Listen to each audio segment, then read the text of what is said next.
No need to apologize. And this is actually on topic because I'm going to share a story with you just to show you how this is on topic with where you commented on. So it is very beautiful, right? You see here, has my name on it, has my business logo right here. And then you got the cardinal right here looking. This is a custom belt, and there's no one else in the world that has this belt except for me. So it's actually pretty cool because I manifested this from doing some healing work on myself. And this happened about 3 years ago when my father passed away in the beginning of the pandemic due to some COVID-related symptoms that he had.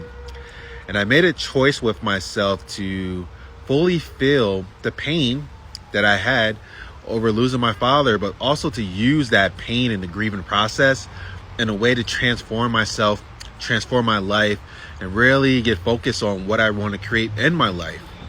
So as I'm in the process of feeling my emotions and being with myself in this healing, grieving process, I started reflecting. And what I realized was I had resentment towards my dad. And there are so many different moments that I can point out in which I just got a feeling of resentment. But on a deeper level, I asked myself, show me the origin of where this resentment began. And it took me back to when I was a little kid. And my dad and I, we watched wrestling together as a kid and also as an adult. That's like one of our bonding moments. And it brought me to this moment when I was 10 years old.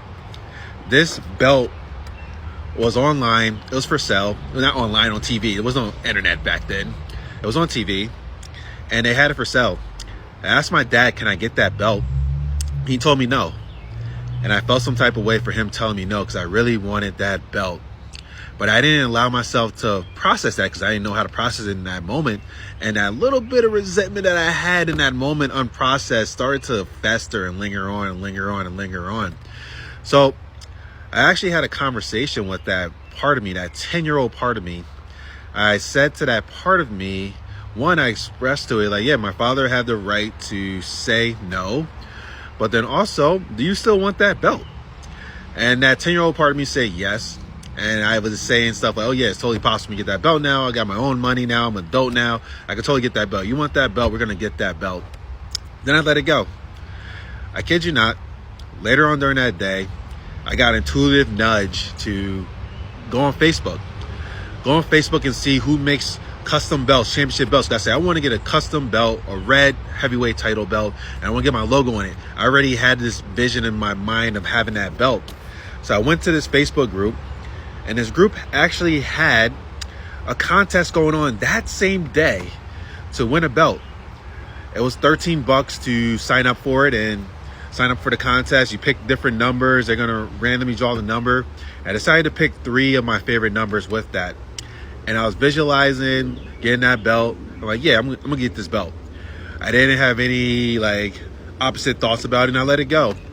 And later on that day, I won that belt. So I got the custom belt. I got it here. But really, that happened because I became a space to receive that.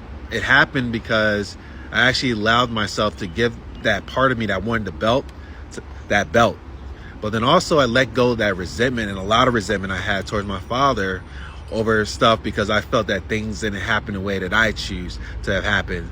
But things happen the way it's supposed to happen, and I see it also as a way for my dad from beyond actually getting me that belt as well. So it was like a co-creation with myself and my dad to actually get this belt that this 10-year-old me still wanted.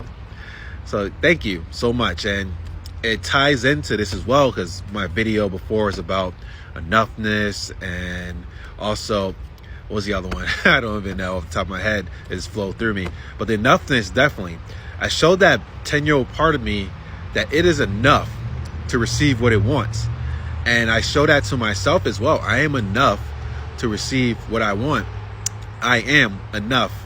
And this enoughness is infinite because I exist. And I got to prove to myself just how enough I am by giving myself what I truly wanted.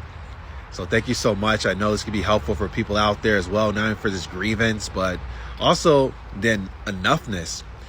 Allow those parts of you that feel not enough to be enough with you. I love you infinitely. Stay connected.